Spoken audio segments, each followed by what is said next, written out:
ከጓደኛው ቲክቶክ ልመልከትበት ብሎ የተቀበለውን ስልክ የሰረቀው ግለሰብ በ3 ዓመት እስራት ተቀጣ። ፈንታው ከበደ የተባለው ተጠርጣሪ የወንጀል ድርጊቱን የፈጸመው በንፋስ ስልክ ላፍቶ ክፍለ ከተማ ወረዳ 13 መስታወት ፋብሪካ አካባቢ ነው። የጀሞ አካባቢ ፖሊስ ጣቢያ የወንጀል መርማሪ ሳጅን የኔ ዓለሙ እንደገለጹት ግለሰቡ ጓደኛው ወደሚሰራበት ጸጉር ቤት በመሄድ ስለደበረኝ ቲክቶክ ልመልከትበት በማለት ስልኩን ይቀበለዋል። የግል ተበዳይም ተጠርጣሪውን መጣው ጠብቀኝ ብሎ ወደ መጸዳጃ ቤት በሄደበት አጋጣሚ የተቀበለውን ስልክና ሌላ አንድ ተጨማሪ ስልክ ወስዶ ከአካባቢው ይሰወራል። ባለስልኩ ተመልሶ ጓደኛውን ቢፈልገውም ፈጽሞ ማግኘት አልቻለም። ይመጣል ብሎ ቢጠብቀውም በዚያው የውሃ ሽታ ሆኖ ቀረ። ብዙ ጠብቆ ሲያጣው ግራ በመጋባት የሚያደርገው ነገር ጠፋው።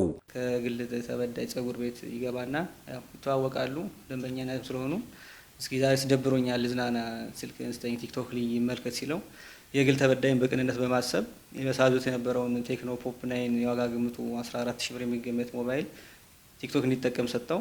ከተቀበለ በኋላ ያያያለ የግል ተበዳይ ሽንት ቤት ደርሼ መጣው ጠብቀኝ ብሎት በሄደበት ሰዓት ላይ የግል ተበዳይ ከሽንት ቤት ሲመለስ ተጠርጣሪ በሰዓቱ ሰጥቶት የነበረውን ቴክኖ ሞባይል እንደያዘ በቦታው ለም ተሰውሯል። ሙዚቃ ኮኔክት አድርጎ የነበረው ሌላ ሁለተኛ ስልክ ነበረ። ኢንፊኒክስ ስማርት 6 የዋጋ ግምቱ 8000 ብር የሚገመት ሞባይል ነው። ከጠረጴዛ መሳቢያ ስር ነበር ያስቀመጠው። እሱንም ከፍቶ ቼክ በሚያደርግበት ሰዓት ላይ ሞባይሉ የለም። ተጠርጣሪም በሰዓቱ እነዚህ ሁለቱ ስልኮችን እንደያዘ ከቦታው ተሰውሯል።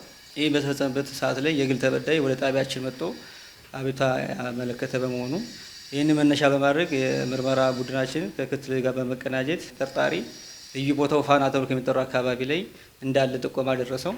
ፖሊስ ጥቆማ እንደደረሰው ከህብረተሰቡ ጋር በመተባበር ተጠርጣሪን ከነ ኤግዚቢቱ ሊይዝበት የተቻለበት ምክንያት አለ። ተጠርጣሪ በሁለት ወንጀል አይነት በማያያዝ የተከሰሰና በአታላይነትና በስርቆት በሚል ክስ ቀርቦበት ችሎት በመቅረብ በፈጸመው ወንጀል ላይ ምስክሮችም ቀርበው የተሰማበትና ውሳኔውም 3 ዓመት ጽኑ እስራት ውሳኔ ያገኘበት ሁኔታዎች አሉ። በእርግጥም ጓደኛን አለማመን ይከብድ ይሆናል የሚሉት መርማሪው ሁሉም ሰው ይታመናል ማለት አለመሆኑን ህብረተሰቡ ተገንዝቦ አስፈላጊውን ጥንቃቄ ማድረግ ይገባዋል ሲሉ አሳስበዋል።